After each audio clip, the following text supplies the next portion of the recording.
అందరికీ good morning అండి. ఈ ఛానల్ పేరు యూపీఎస్సి స్వయం కృషి. ఈ ఛానల్ పర్టికులర్ గా యూపీఎస్సి ఏపీఎస్సి ప్రిపరేషన్ కోసం తెలుగు కమ్యూనిటీ కోసం డిజైన్ చేయబడిన ఛానల్. దీంట్లో మీరు రెగ్యులర్ గా యూపీఎస్సికి సంబంధించిన current affairs, daily news analysis, అలాగే కాంపిటేటివ్ ఎగ్జామ్స్ కి తగ్గట్టు డిజైన్ చేయబడిన ఎంసీక్యూస్ అప్డేట్ చేయడం జరుగుతుంది షార్ట్స్ రూపంలో, అలాగే వీడియోస్ రూపంలో. మీ అందరి సపోర్ట్ ఉంటుందని ఆశిస్తూ అందరినీ సబ్స్క్రైబ్ చేసుకోమని కోరుతున్నాను. Thank you. లేట్ చేయకుండా ఈరోజు టాపిక్లోకి వెళ్తే, ఈరోజు టాపిక్ ఉత్తరకాశీలో జరిగిన ఫ్లడ్స్ గురించి మనం డిస్కస్ చేసుకుందాం. 5th ఆగస్ట్ 2025 మనకు వచ్చిన రిపోర్ట్ ప్రకారం ఉత్తరకాశీలో ఫ్లాష్ ఫ్లడ్స్ అనేవి సంభవించాయి. ఇది ఉత్తరకాశీ అనేది ఎక్కడుందో ఒకసారి మనం చూసినట్టయితే, ఇది ఉత్తరాఖండ్ లోని one of the largest districts. Uttarkashi northern part of Uttarakhand లో ఈ ఉత్తరకాశీ అనే డిస్ట్రిక్ట్ ఉంటుంది. ఈ ఉత్తరకాశీ డిస్ట్రిక్ట్ కూడా యునిక్ ల్యాండ్స్కేప్ ఉంది దీనికి. ఎందుకంటే ఒక సైడ్ ఇది హిమాచల్ ప్రదేశ్ అనే స్టేట్ తో బార్డర్ షేర్ చేసుకుంటున్నప్పటికీ, ఇంకో సైడ్ చైనాతో బార్డర్ షేర్ చేసుకుంటుంది ఈ డిస్ట్రిక్ట్. సో ఇది టోపోగ్రఫికలీ కూడా చాలా మౌంటైనస్ రీజియన్ ఉండడం వల్ల దీంట్లో మనకు చాలా high altitude kind of vegetation, అలాగే హై ఆల్టిట్యూడ్ లో ఎలాంటి టెంపరేచర్స్ ఉంటాయి అలాంటి టెంపరేచర్స్ ఈ ఉత్తరకాశీ డిస్ట్రిక్ట్ లో మనకు కనబడుతుంది. ఇక్కడ మనం గమనించినట్లయితే ఫ్లడ్స్ సంభవించిన ఏరియా ధారాలి అనే ఒక చిన్న విలేజ్. ఈ ధారాలి అనే విలేజ్ ఉత్తరకాశీ ప్రాంతం ఏదైతే ఉందో ఆ ఉత్తరకాశీ ప్రాంతంలో ధారాలి అనే ఒక చిన్న విలేజ్ లో ఇది జరిగింది. మీరు ఇక్కడ చూసినట్టయితే ఇది గంగోత్రి గ్లేషియర్ కి చాలా దగ్గరగా ఉండడం మీరు చూడొచ్చు గూగుల్ మ్యాప్స్ లో. సో మనం ఇక్కడ అబ్జర్వ్ చేసినట్లయితే ధౌరాలిలో స్టార్ట్ అయిన ఈ ఫ్లాష్ ఫ్లడ్డింగ్ ఏదైతే ఉందో దీనికి సంబంధించి రెస్క్యూ ఆపరేషన్స్ ఆల్రెడీ మొదలవడం జరిగింది by Indian army, state disaster response force, national disaster response force, fire services and local police. ఇక్కడ మనం గమనించాల్సింది ఏంటంటే ఉత్తరాఖండ్ చీఫ్ మినిస్టర్ పుష్కర్ సింగ్ ధామి దీనికి సంబంధించి ఎవాక్యుయేషన్ సంబంధించినంతా కూడా ప్రయారిటీ బేసిస్ మీద చేస్తున్నామని చెప్పి, క్లోజ్ గా మానిటర్ చేస్తున్నామని చెప్పి చెప్పడం జరిగింది. ఇక్కడ విజువల్స్ లో మీరు చూడొచ్చు ఎలా ఫ్లడ్స్ అఫెక్టెడ్ ఏరియాస్ ఎలాంటి పరిస్థితుల్లో ఉన్నాయో చూడొచ్చు. అలాగే మీరు ఇక్కడ జాగ్రత్తగా గమనిస్తే ఖీర్ గంగా రివర్ క్యాచ్మెంట్ ఏరియాలో జరిగినట్టు ఇక్కడ మనకు న్యూస్ లో కనబడుతుంది. ఇనీషియల్ గా ఎలా స్టార్ట్ అయింది, తర్వాత ఎలా ప్రోగ్రెస్ అయింది, తర్వాత ఎలా వర్సన్ అయింది అనేది ఇక్కడ మీరు ఫొటోస్ లో చూడొచ్చు. మన ప్రధానమంత్రి నరేంద్ర మోడీ గారు కూడా మంగళవారం ఈ విషయమై తన సంతాపాన్ని తెలియజేశారని ఇక్కడ న్యూస్ లో ఇన్ఫర్మేషన్ అనేది మనకు వచ్చింది. సో మనం ఇక్కడ చూసినట్టయితే, I express my condolences to those affected by the tragedy in Dharali, Uttarkashi. I also pray for the well-being of the victims. I have spoken to the Chief Minister Pushkar Singh Dhami and taken stock of the situation. Under the supervision of the state government, relief and rescue teams are making every possible effort.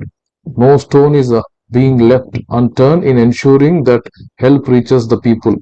అని ప్రధానమంత్రి గారు tweet చేయడం జరిగింది. So మనం ఇక్కడ UPSC point of వ్యూలో మనం తెలుసుకోవాల్సిన పాయింట్ ఏంటంటే, geographical location of Uttarkashi Uttarakhand లో ఎక్కడుంది, దానికి బౌండరీస్ ఏంటి. లెఫ్ట్ సైడ్ డెహ్రాడూన్ ఉండడం మనం చూడొచ్చు, నార్త్ సైడ్ హిమాచల్ ప్రదేశ్ ఉండడం మనం చూడొచ్చు, east side China international boundary ఉండడం మనం చూడొచ్చు. అలా దాని బౌండరీస్ మీకు ఒకసారి తెలిసి ఉండాలి. దాని టోపోగ్రఫికల్ ఇంపార్టెన్స్ కూడా మీకు తెలిసి ఉండాలి. ఎందుకంటే ధారాలి ఎక్కడైతే ఫ్లడ్స్ జరిగిందో అక్కడ గంగోత్రి గ్లేషియర్ ఉంది, సతోపంత్ గ్లేషియర్ ఉంది, కేదార్నాథ్ జ్యోతిర్లింగ టెంపుల్ ఉంది. అలాగే ఇటువైపు కొంచెం ఈస్టర్న్ సైడ్ వస్తే మనకు మేబీ ఒక 100 to 150 కిలోమీటర్స్ రేంజ్ లో వస్తే బద్రీనాథ్ ఉంది. ఇంకా ఫర్దర్ గా ఇంకా డౌన్ వెళ్తే నందాదేవి నేషనల్ పార్క్ ఉంది. అలా కాకుండా northern side of the Dharali వెళ్తే అక్కడ Govind Pashu Vihar national park sanctuary ఉంది. సో మనం ఎన్వైరన్మెంట్ పాయింట్ ఆఫ్ వ్యూలో తీసుకున్నా లేకపోతే జియోగ్రఫీ పాయింట్ ఆఫ్ తీసుకున్నా this place is Dharali place is very important. చాలా ముఖ్యమైన ప్లేస్ అనేది మనకు అర్థమవుతుంది. సో మనం యూపీఎస్సీ పాయింట్ ఆఫ్ వ్యూలో మనం నేర్చుకోవాల్సిన విషయం ఏంటంటే అసలు ఎందుకు ఫ్లాట్ ఫ్లడ్స్ అనేవి జరిగాయి.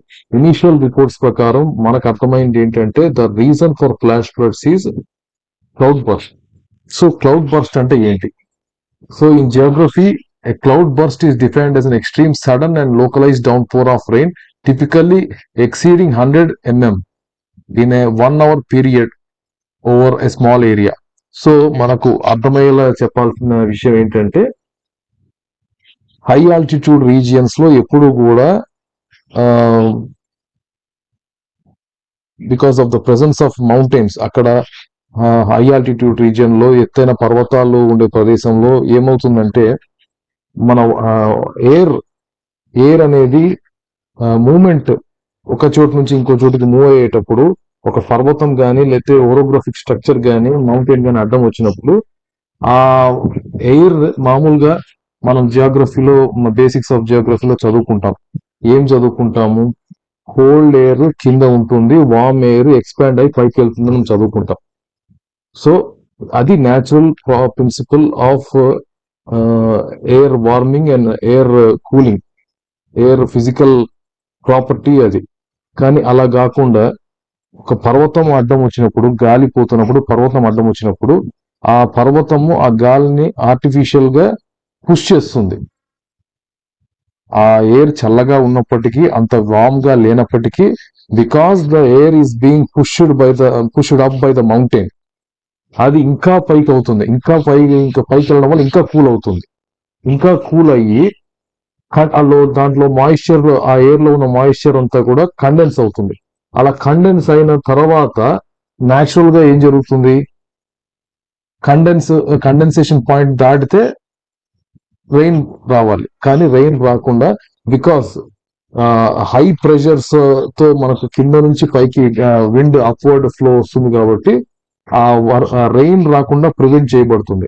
అలా ఆ పిక్ ఆఫ్ ద మౌంటైన్ వరకు వెళ్ళిన తర్వాత other side of the mountain కి వచ్చేసరికి, because there is pressure gradient, అవతల వైపు మౌంటైన్ యొక్క అవతల వైపు వచ్చిన వెంటనే అక్కడ ఒక్కసారిగా డౌన్ పోర్ అనేది స్టార్ట్ అవుతుంది. సో ఇక్కడే మనం చూసినట్టయితే ఆ steps, orographic lifting and cloudburst సంబంధించి 1 by 1 స్టెప్స్ ఉన్నాయి. Moisture encounters a mountain or hill and is forced to rise. అది ఫస్ట్ స్టెప్.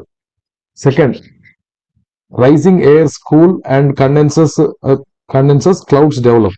సో ఈ ప్రాసెస్ ని మనం అడియాబాటికల్లీ కూలింగ్ అంటారు.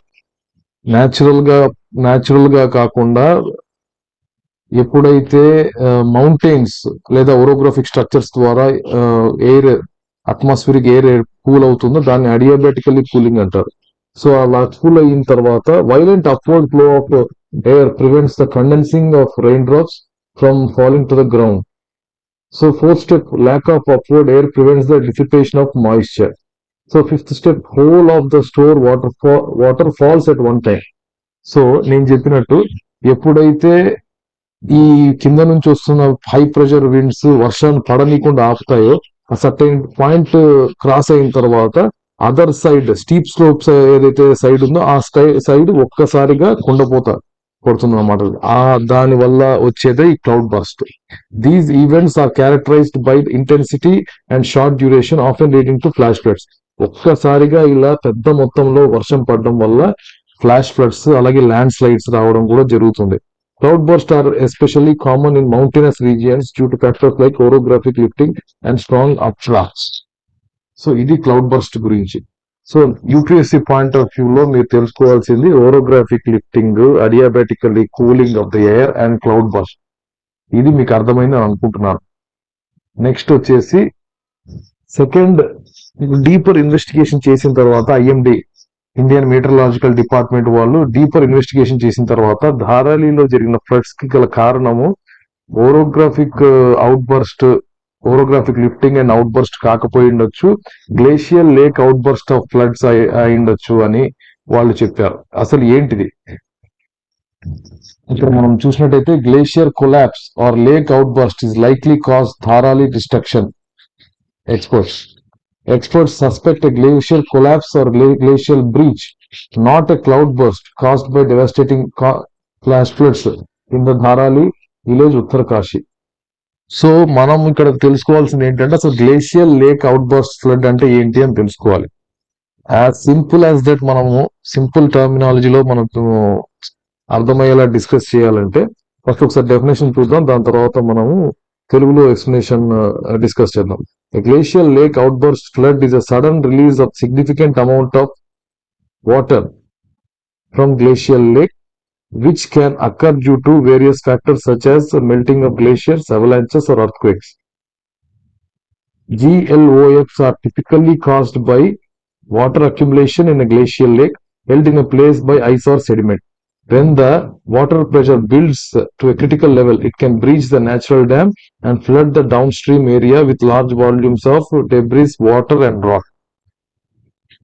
So, simple ga glacial lake outburst flood ante enti ante ఓ రోజు mountainous regions లో, high altitude regions లో, ice form అయ్యే regions లో ఎప్పుడైతే ఐస్ గ్లేషియర్స్ నుంచి వాటర్ అనేది సర్టెన్ ఏరియాస్ లో కలెక్ట్ అవుతుంది, ఆ గ్లేషియర్స్ నుంచి వచ్చే వాటర్ యాజ్ ఇట్ ఈస్ గా ఫ్లో అయిపోకుండా సర్టెన్ ఏరియాలో ఒక డిప్రెషన్ లో గానీ ఒక సర్టెన్ ఏరియాలో గానీ కొంచెంగా అది గ్లేషియర్ నుంచి వచ్చే వాటర్ అక్యుములేట్ అవుతుంది.